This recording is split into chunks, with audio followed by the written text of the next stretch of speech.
Alumnos del segundo grado de secundaria, bienvenidos a nuestra cuarta sesión del curso de física.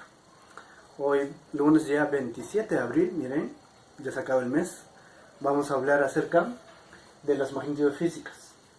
¿Sí? Y se preguntarán, ¿qué es una magnitud física, profesor? Bueno, les explico. Magnitud física, o cuando hablamos de una magnitud física, hablamos de todo aquello que se puede medir. ¿Sí?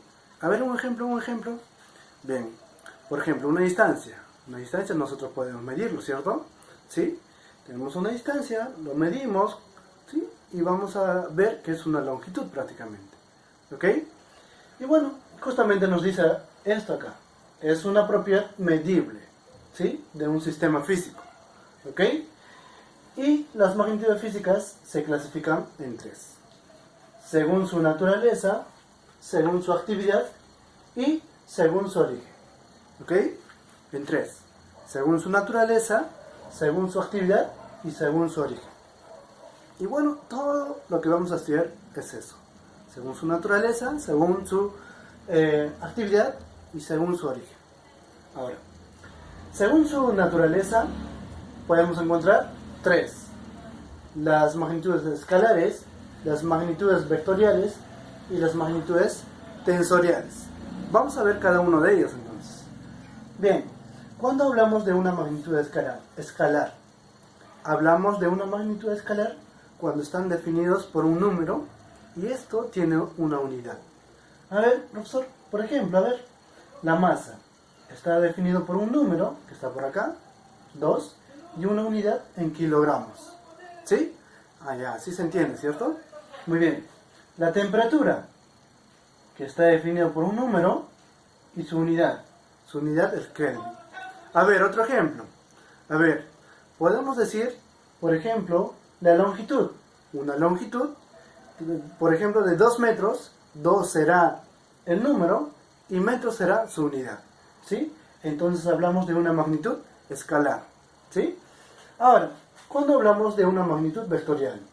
Hablamos de una magnitud vectorial cuando tiene un módulo, dirección y sentido. O sea, que todos los vectores tienen un módulo, dirección y sentido. Sí. ¿Y qué es un vector? Es simplemente un segmento de recta, pero que tiene módulo, dirección y sentido. A ver, por ejemplo, la velocidad. Cuando hablamos de velocidad, tiene que tener una dirección. Yo no puedo hablar de una velocidad, por ejemplo, un niño va a 5 metros por segundo al cuadrado. ¿Pero hacia dónde? ¿De dónde hacia dónde? Tiene que tener una dirección. ¿Sí? Una aceleración, por ejemplo, también tiene que tener una dirección. ¿Hacia dónde va? ¿Hacia adelante? ¿Hacia atrás? ¿Sí? Bien. Una fuerza. Puede hacer una fuerza para ese lado o simplemente para este lado. Tiene que tener una dirección también. ¿Ok? Y cuando hablamos de una magnitud tensorial, mencionamos a las magnitudes tensoriales cuando se pueden cambiar. ¿Sí? Por ejemplo, a ver, supongamos que yo tengo una magnitud X y se puede cambiar a una magnitud Y. ¿Sí? Entonces, cuando hablamos de este cambio, hablamos de una magnitud tensorial. ¿Ok? Simplemente ocurre un cambio de una magnitud a otra. ¿Ok? Bien. Según su actividad, tenemos a las extensivas y las intensivas. Extensivas yo sé que ya tienen alguna idea. ¿Sí? Extensivas referíamos a aquellas que dependían de la cantidad de materia. E intensivas aquellas que no dependen de la cantidad de materia. A ver, un ejemplo de las extensivas, la masa, por ejemplo. La masa depende de la cantidad de materia. ¿Sí? El volumen. Si yo tengo un pequeño volumen, tendrá una pequeña cantidad de masa. Sin embargo, si yo tengo una gran cantidad de volumen, tendrá una mayor cantidad de masa. ¿Sí? Entonces, vemos que sí depende de la cantidad de masa. Ahora, las intensivas, les decía que no dependían o eran independientes de la cantidad de masa. Y por ejemplo, a ver, el olor depende de la cantidad de masa. El olor de una fruta. Si hay mayor cantidad de fruta, ¿será más oloroso? No necesariamente, ¿no es cierto? El color también. El color de una mesa. Si Si es una masa súper inmensa, ¿tendrá mayor cantidad de color? No necesariamente, ¿cierto? ¿Ok? Entonces, no depende de la masa. El sabor tampoco no depende de la masa, ¿sí?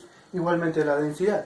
La densidad de un vaso de agua va a ser igual a la densidad de un bidón de agua. No depende de la masa, ¿sí? Bien, ahora vamos a ver según su origen.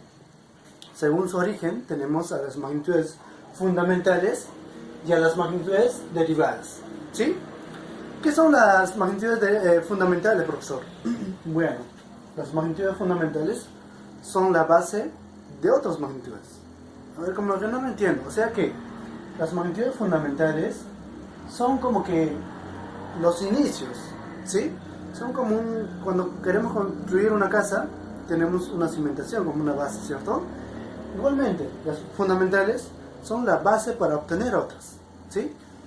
Por ejemplo, a ver, la longitud, que se representa con una dimensión L, la masa, que se representa con una dimensión M, el tiempo, que se representa con una T mayúscula, ¿sí? A partir de estos puedo obtener otras magnitudes, ¿sí? ¿Sí? Por eso se les llama fundamentales. Son 7 en realidad. Bueno, las derivadas, así como su nombre dice, derivan de quiénes, de las fundamentales, ¿sí? Entonces ya vemos que las fundamentales, a partir de las fundamentales podemos obtener las derivadas, ¿ok? Bueno, entonces, ¿a quiénes tenemos? Se obtienen, bueno, dice, ¿no? Se obtienen a partir de las magnitudes fundamentales, justamente lo que les mencionaba.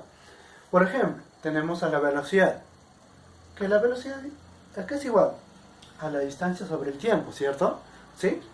Y bueno, si ponemos en una formulita, la velocidad será distancia sobre el tiempo, pero la distancia yo sé que es una longitud. Ya, longitud es una magnitud fundamental, ¿sí? Y el tiempo también es una magnitud fundamental. Entonces, ¿qué vemos? Que la velocidad se puede obtener a partir de estas magnitudes fundamentales, longitud y tiempo, ¿sí? Ahora, el área.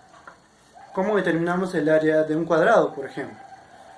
Será base por su altura, ¿cierto? ¿Sí? Pero una base, ya, está bien, una base, pero esa base tiene una medida y puede ser una longitud.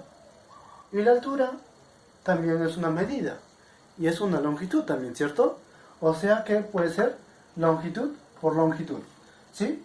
Y la longitud es una magnitud fundamental. ¿Qué quiere decir esto? Que el área deriva también de una magnitud fundamental, que es la longitud.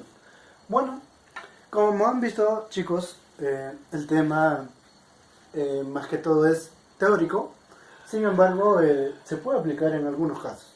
Por ejemplo, hemos visto las unidades de la masa, las fundamentales que tienen como dimensión L, M y T, ¿sí? Y bueno, en resumen fue todo esto. Espero que se encuentren muy bien. Nos vemos en la próxima clase. Y bueno, recuerden que tienen una pequeña práctica para completar respecto a este tema. Simplemente es para marcar con sus respuestas correctas. Nos vemos.